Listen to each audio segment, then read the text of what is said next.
Good evening. From Galactic Public Radio on Andeeth, I'm Spencer McDunn, and these are the top headlines from around the known galaxy. Sirius Corporation is flexing its corporate muscle on the political stage, and people are starting to notice. For the latest, we go to Smooth Furnace and the Sirius system. Thanks, Spencer. Sirius Corporation CEO Lee Young-rui made waves only a few months ago when he brokered a deal between the Federation and the Empire for the resettlement of Marlinist refugees. He leveraged that into a deal to host the Galactic Summit in the Sirius system. And while that event didn't end well, the FaceTime with Galactic leaders paid off handsomely. The most obvious benefit was the multi-trillion credit deal with the Alliance to provide terraforming and logistical support to new colonies near the Coalsack Nebula. But Mr. Lee isn't done yet. Now he's courting the Pilots Federation and its thousands of independent pilots.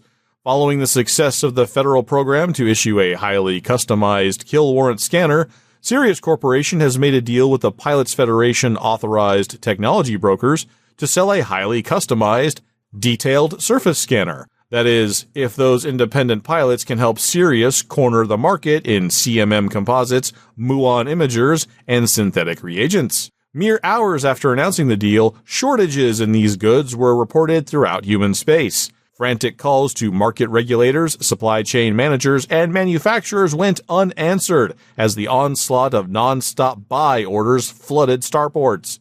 Only after the complete meltdown of every outlet dealing in those goods was past, Sirius announced that it was scaling back its demand for the products.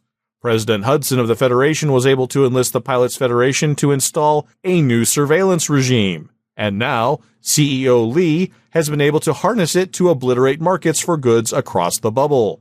Has Lee announced to the rest of the galactic superpowers that he's ready to play on their level?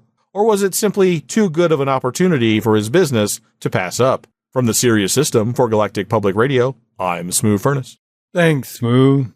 Councillor Kaine has recently lost her bid for the premiership of the Alliance, has suggested that the parliamentary electoral system should be replaced by direct public voting.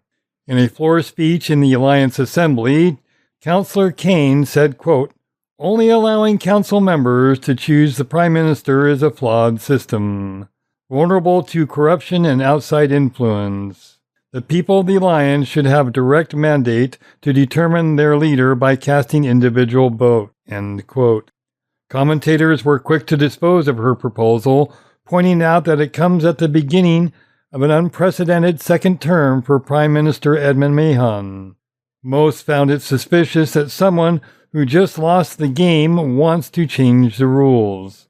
This is especially true for Councillor Kaine. Her previous accusations of fraud against Mahon when he delayed the election in the Assembly in order to attend the ill-fated Galactic Summit put her in a poor position to advocate for reform.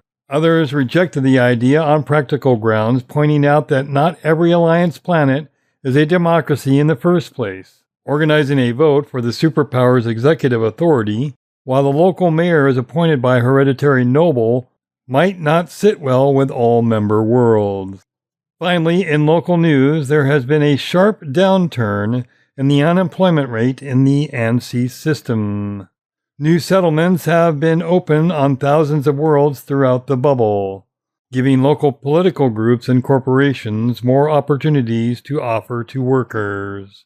Guard Frequency Response Deputy Assistant Director Richard Clemens told GPR, quote, "Ever since the widespread adoption of this frame shift drive a decade ago, ordinary people have been chomping at the bit to take advantage of planetary surfaces of the less hospitable celestial bodies. Before, the travel requirements were simply too arduous for widespread colonization.